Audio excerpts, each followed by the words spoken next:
'Twas the night before Christmas, when all through the house not a creature was stirring, not even a mouse.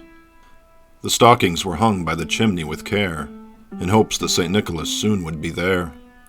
The children were nestled all snug in their beds, while visions of sugar plums danced in their heads. And Mama in her kerchief, and I in my cap, had just settled our brains for a long winter's nap, when out on the lawn there arose such a clatter. I sprang from the bed to see what was the matter. Away to the window I flew like a flash, tore open the shutters and threw up the sash. The moon on the breast of the new-fallen snow gave the luster of midday to objects below, when what to my wondering eyes should appear but a miniature sleigh and 8 tiny reindeer, with a little old driver, so lively and quick, I knew in a moment it must be St. Nick. More rapid than eagles his coursers they came, and he whistled and shouted and called them by name. Now, Dasher now, Dancer now, Prancer and Vixen, on, Comet on, Cupid on, Dunder and Blixen, to the top of the porch, to the top of the wall. Now dash away all, as dry leaves before the wild hurricane fly, when they meet with an obstacle, mount to the sky. So up to the housetops the coursers they flew, with the sleigh full of toys, and St. Nicholas too. And then in a twinkling I heard on the roof the prancing and pawing of each little hoof. As I drew in my head and was turning around, down the chimney St. Nicholas came with a bound.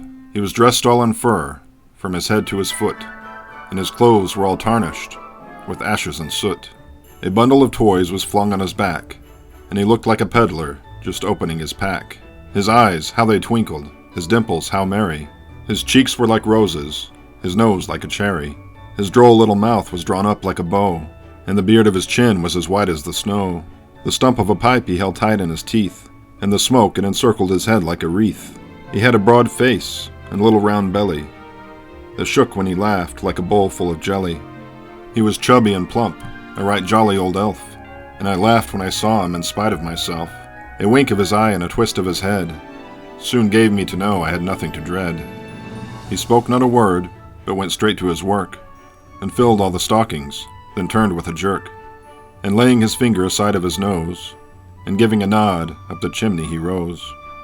He sprung to his sleigh, to his team gave a whistle, and away they all flew like the down of a thistle.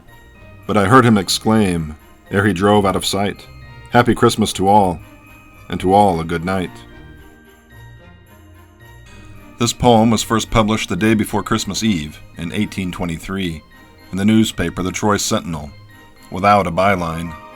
The anonymous poem was titled, "Account of a Visit from St. Nicholas." The title was shortened in future publications to A Visit from St. Nicholas, but is probably most often referred to by its opening line, "'Twas the night before Christmas."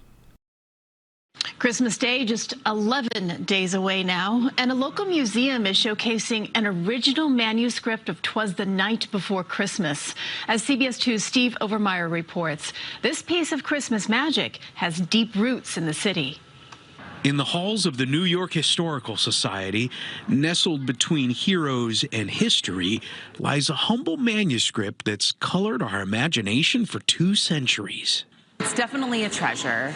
So this particular copy of A Visit from St. Nicholas was written by Clement Clark Moore himself, and he did it for the New York Historical Society. Moore was a native New Yorker and wrote this poem on a snowy wintry evening in 1822 in the rural neighborhood now known as Chelsea. He was looking at these ideas that were circulating in New York City. He was looking at this idea of St. Nicholas.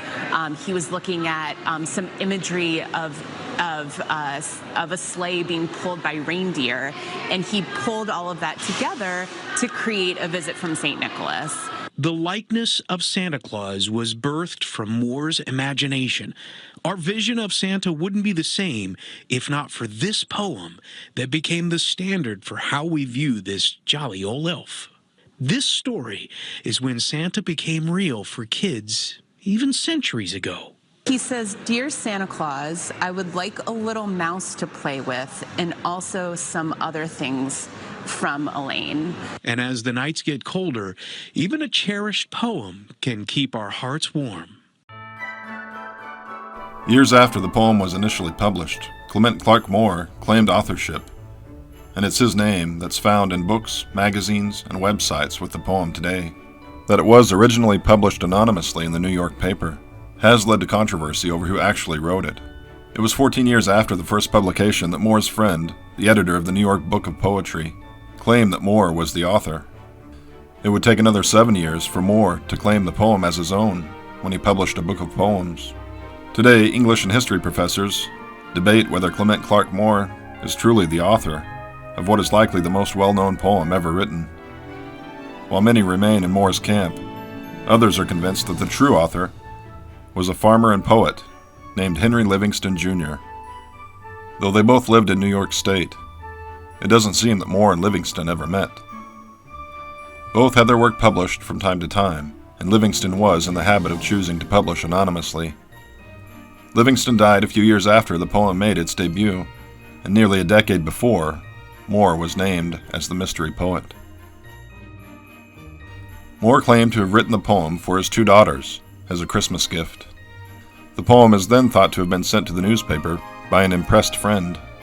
The Livingston camp believes the poem was at least 15 years old by the time it made it to the paper, because they say he was reading it to his own children by 1807. Linguists, historians, statisticians, and many others have tried to find a definitive answer to the question of authorship of the poem.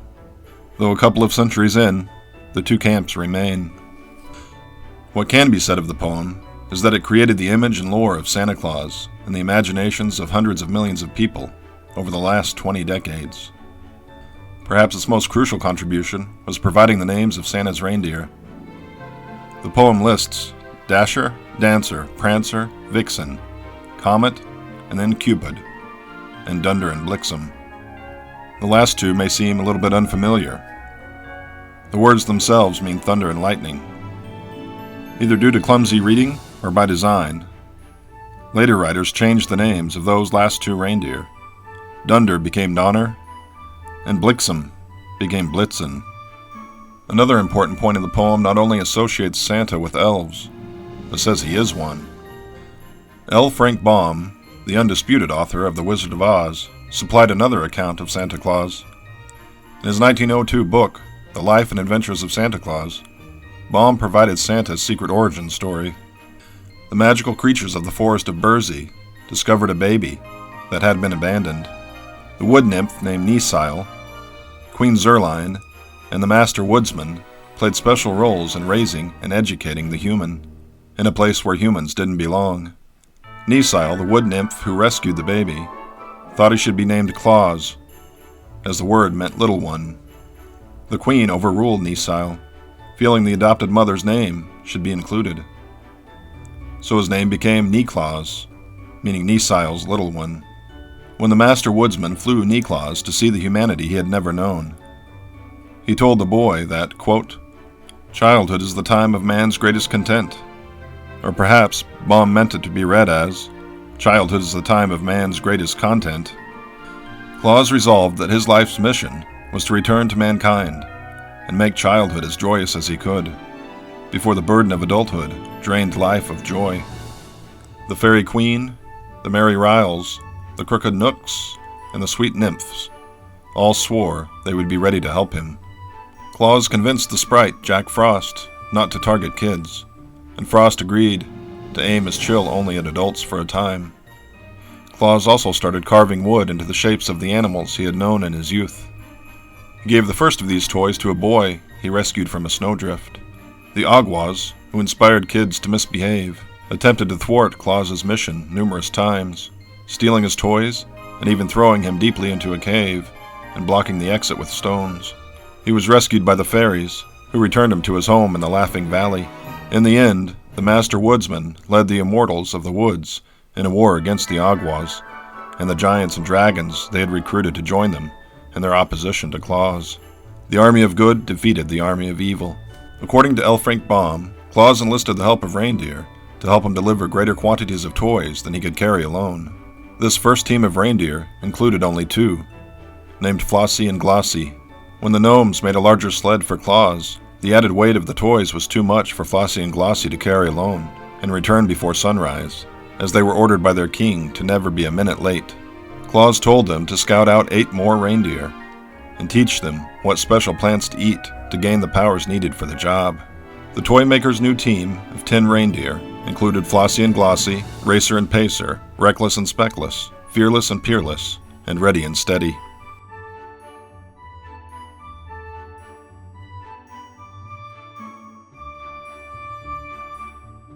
Hi, I'm Michelle. I'm one of Kringles managers and the designer for Kringles Christmas Shop. Do you know how long Kringles has been around?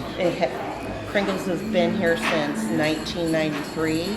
It started out with one store at the other end, grew into 6, and then when the new owner took over, we downsized back to 3 stores. And It's about 9,000 square feet. And do you see like steady business throughout the year? People are. It's busiest during the summer, and then of course October, November are our absolute busiest time of the year. We have 2 sports trees because there's so many sports they wouldn't all fit on one. We have camping tree in here, a farm tree, and a baby tree in here also.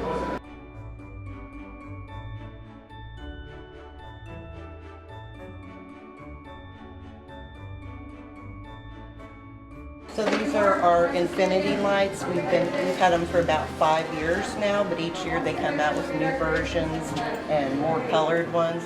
And as you can see, they're 2-sided. They're very lightweight, and a lot of us put them in our windows, so you're decorating inside and outside at the same time. This is one of our most popular areas, the personalization, and we have them for families, babies, we have them in sports, and people come back from year to year just to get these names on there. This one is a local made one that's Janet Stewart, and people collect her specifically. So this is our Fontanini area. Fontanini's been around for 110 years, and every year Emanuele Fontanini comes here the Saturday after Thanksgiving and signs. It's his 4th generation of the family.